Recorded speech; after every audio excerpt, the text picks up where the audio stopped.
CV. Shanmugam, S P. Velumani இவர்களை போய் தமிழக முதல்வர்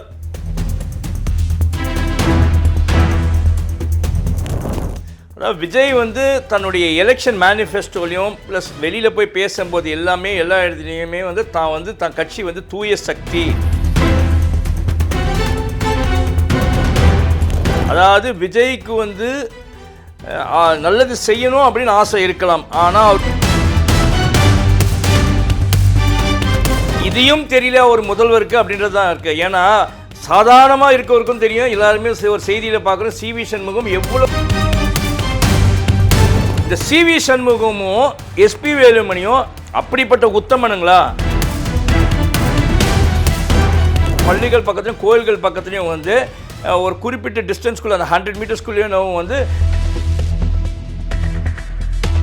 விஜயை பாராட்டியே தீரணும். அதாவது ஒற்றன் செய்தி நேயர்களுக்கு வணக்கம். இன்னைக்கு பேச போகிற டாபிக் எதை பற்றி அப்படின்னு பார்த்தீங்கன்னா, சி.வி. சண்முகம், எஸ்.பி. வேலுமணி இவர்களை போய் தமிழக முதல்வர் திரு விஜய் அவர்கள் வந்து சந்திச்சார்ல, அதை பற்றி தான் பேசணும் அப்படின்ட்டு. அதாவது விஜய் வந்து தன்னுடைய எலெக்ஷன் மேனிஃபெஸ்டோலையும் ப்ளஸ் வெளியில் போய் பேசும்போது எல்லாமே எல்லா இடத்துலையுமே வந்து தான் கட்சி வந்து தூய சக்தி, நாங்கள் எதிர்க்கிறது தீய சக்தி திமுகவை அப்படின்னு சொல்லினே இருந்தார். ரைட், ஓகே, திமுக மட்டும்தான் தீய சக்தியாக அவருக்கு தெரிஞ்சிச்சு அப்படின்னு சொல்லலாம். இந்த எஸ்.பி. வேலுமணி, சி.வி. சண்முகம் இருக்காங்களே, இவங்கெல்லாம் வந்து ரொம்ப தூய சக்தியான்னு பார்த்தீங்கன்னா கேடுகட்ட சக்தி அப்படின்னு சொல்லலாம். அதாவது விஜய்க்கு வந்து நல்லது செய்யணும் அப்படின்னு ஆசை இருக்கலாம், ஆனால் அவர் கூட அட்வைஸ் பண்ணுறவங்களோ இல்லை அவருடைய இன்டெலிஜென்ஸ் எவ்வளோ வீக்காக இருக்குதுன்றது அவர் போய் அந்த 2 பேரையும் சந்தித்ததிலே தெரியுது. அதாவது எஸ்.பி. வேலுமணி மேலே வந்து ஊழல் குற்றச்சாட்டு இருந்து கோர்ட்டில் கேஸ் நடந்துன்னு வேறு இருக்குது. ஓகேங்களா, என்ஃபோர்ஸ்மெண்ட் டைரக்டரேட்லேருந்து எல்லாமே கேஸ் இருக்குது, இன்கம் டேக்ஸில் எல்லாமே கேஸ் இருக்குது.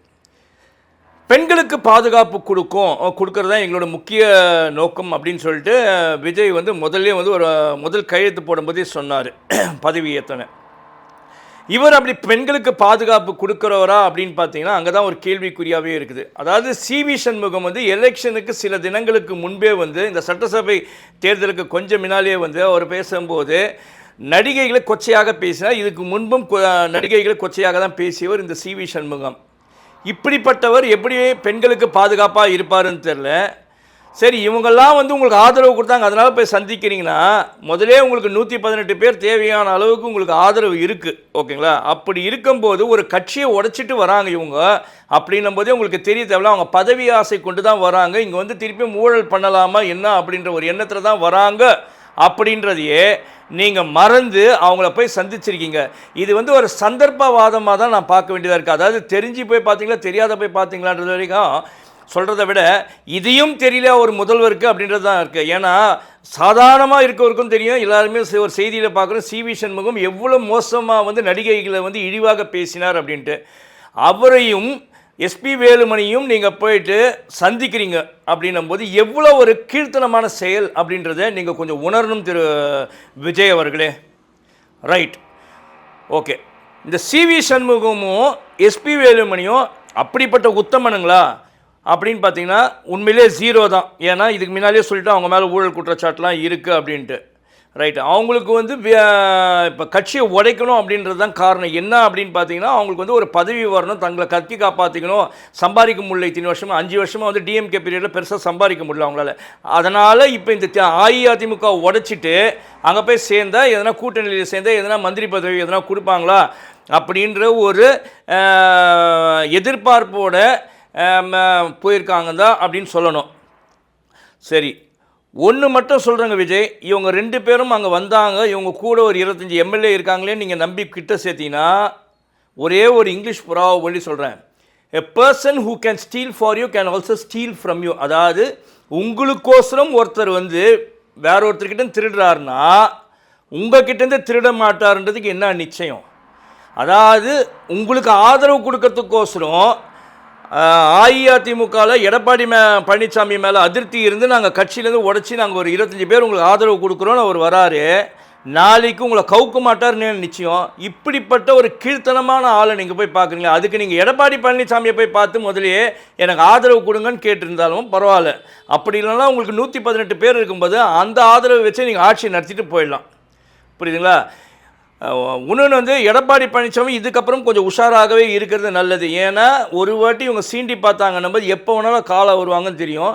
அதனால் நீங்கள் தைரியமாகவே இருக்கலாம். நீங்கள் ஒரே ஒரு பயம் என்னன்னா, உங்கள் கட்சியை வந்து பாஜக தான் ஆட்டி படைக்குது, நாளைக்கு இவங்க போய் மோடிக்கிட்டேயோ இல்லை வந்து அமித்ஷாக்கிட்டேயோ உங்களை பற்றி சொல்லி அதெல்லாம் கவுத்துருவாங்களோ அப்படின்ட்டு. நீங்கள் அப்படியெல்லாம் பயந்தீங்கன்னா நீங்கள் வந்து அஇஅதிமுகவை நடத்தவே முடியாது. ஜெயலலிதா அம்மையார் அவங்களுக்கு கிடைக்காத மிரட்டல்களா இல்லை வந்து அவங்க எதிர்கொள்ளாத சூழல்களா, எவ்வளோ மோசமான சூழல்களெல்லாம் அவங்க வந்து எதிர்கொண்டு இருக்காங்க. அதனால் எடப்பாடி பழனிசாமி கொஞ்சம் நீங்கள் சிந்தித்து செயல்படுறது தான் நல்லா இருக்கும் அப்படின்னு எனக்கு தோணுது. அப்புறமா வந்து விஜய் சார்பில் இவர் வந்து சொன்னார், யாருன்னா ஆனந்த் வந்து அங்கங்கே எதுவுமே நிகழ்ச்சியெலாம் நடத்தி பொதுமக்களுக்கு இடையூறு செய்யக்கூடாது, அப்புறம் இந்த பேனர் கிணறுலாம் எல்லாமே ரிமூவ் பண்ணணும் அப்படின்னு சொன்னார். எலெக்ஷன் முடிஞ்சு பதவி ஏற்று சில தினங்கள் ஆயிடுச்சு. இன்னும் அங்கங்கே பார்த்தீங்கன்னா வந்து பல இடங்களில் விஜய் கட்சியுடைய பேனர்கள் நிறைய இடங்களில் இருக்குது. அந்த பேனர்களை எங்கே இன்னும் ரிமூவ் பண்ணாங்கன்னு தெரியல. இதை வந்து பொதுமக்கள் நிறைய பேர் வந்து சமூக வலைதளத்தில் வந்து பதிவிட்டிருக்காங்க ஃபோட்டோவோட. ஆனால் உங்கள் கட்சி சார்பில் இருக்க சிலர்லாம் வந்து எல்லாமே எடுத்துட்டோன்றாங்க. ஆனால் அதுக்கு உதாரணமாக ஒரு இடம் சொல்லணும் அப்படின்னு பார்த்தீங்கன்னா, பேருந்து நிலையம் இருக்கு இல்லைங்க, மேற்கு பேருந்து நிலையம், அதுக்கு வெளியிலேயே 2 பேனர் பெருசாக இருக்குது. அப்புறம் மதுரவாயல் சைடில் இருக்குது. பல இடங்களில் வந்து இந்த மாதிரி பேனர்கள், உங்களது தாவேக்காவுடைய பேனர்கள் இருக்குது. அதை உடனடியாக நீங்கள் அகற்றினால் அது வந்து பொதுமக்களுக்கு பாதுகாப்பாக இருக்கும் அப்படின்னு தான் சொல்லணும். ஏன்னா வந்து பேனர்னால் பல விபத்துக்கள் ஏற்பட்டு பலருக்கு வந்து இன்னல்களுக்கு ஆயிருக்காங்க. சில நேரங்களில் வந்து உயிர் போயிருக்கு அப்படின்னு தான் சொல்லணும். அதனால் இதை வந்து உடனடியாக அகற்றுவது நல்லதாக இருக்கும் அப்படின்னு தான் சொல்லணும்.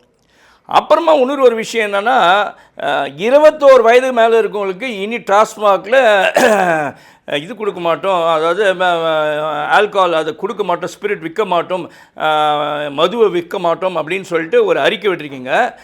அதை வந்து உங்கள் கட்சிக்காரர்கள் எல்லாமே கொண்டாடுறாங்க. ஆஹா, சூப்பரான ஒரு சட்டத்தை அமுல்படுத்திட்டார் அப்படின்ற மாதிரி தாவேக்கால இருக்கக்கூடிய வர்ச்சுவல் வாரியர்ஸ் எல்லாமே வந்து சமூக வலைதளத்தில் பதிவிட்டு வந்துட்டுருக்காங்க. ஆனால் அவங்களுக்கெல்லாம் ஒன்று மட்டும் சொல்ல விரும்புகிறேன். என்னன்னா, இந்த 21 வயதுக்கு குறைவானவர்களுக்கு மது தமிழ்நாட்டில் விற்கக்கூடாதுன்னு அப்படி ஒரு சட்டம் வந்து பல ஆண்டு காலமாக இருக்கிறது. அது சரியாக நடைமுறைப்படுத்தாமல் தான் இருக்கிறாங்க. புரியுதுங்களா?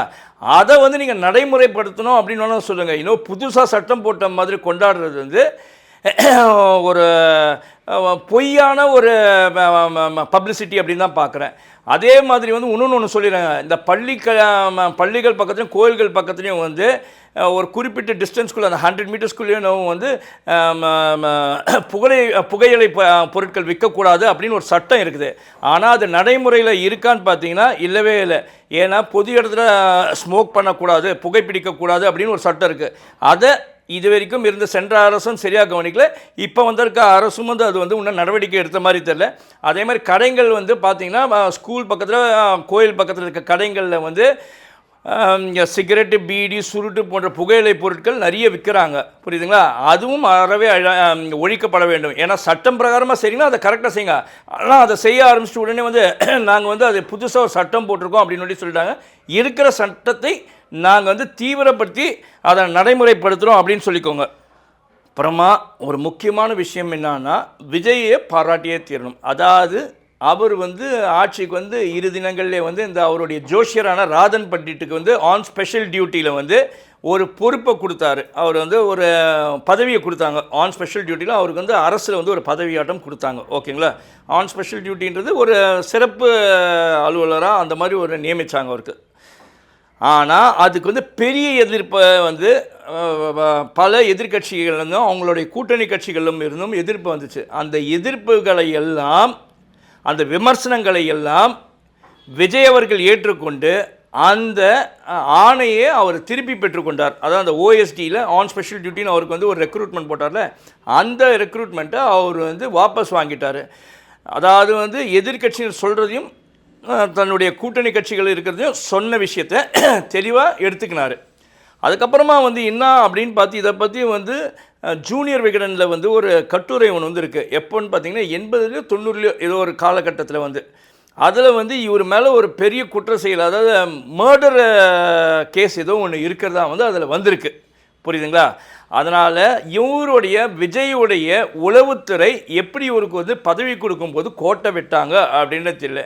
இனி வரும் காலங்களில் வந்து விஜய் அவர்கள் தன்னை கட்சியில் பதவி கொடுக்குறதோ அல்லது அரசில் ஏதாவது ஒரு பதவி கொடுக்குறாங்க அப்படின்னா 10 முறை யோசிக்க வேண்டியதாக இருக்குது. நீங்கள் யோசிச்சுட்டு நீங்கள் செயல்பட்டீங்கன்னா உங்களுக்கு அவப்பெயர் வராது. இல்லை இந்த மாதிரி யாருன்னா தவறான ஆட்களுக்கு நீங்கள் வந்து ஏதாவது பதவி கொடுத்துட்டிங்கன்னா நாளைக்கு நீங்கள் ஒரு பேசு பொருளாகிடுவீங்க. பேசு பொருள் புகழ்மிக்க பேசு பொருளாக இருந்தால் பரவாயில்ல, உங்களை இகழ்ந்து பேசுகிற அளவுக்கு நீங்கள் இடம் கொடுக்காமல் இருந்தால் உங்களுடைய ஆட்சி 5 வருடங்கள் சிறப்பாக நடக்கும், பொதுமக்களுக்கும் நல்லதாக இருக்கும். இல்லையே இது வந்து உங்களுடைய ஆட்சி வந்து ஒரு கேள்விக்குறியாயிடும் அப்படின்னு சொல்லிட்டு உங்களிடமிருந்து விடைபெறுவது உங்களுடைய ஒற்றந்துரை.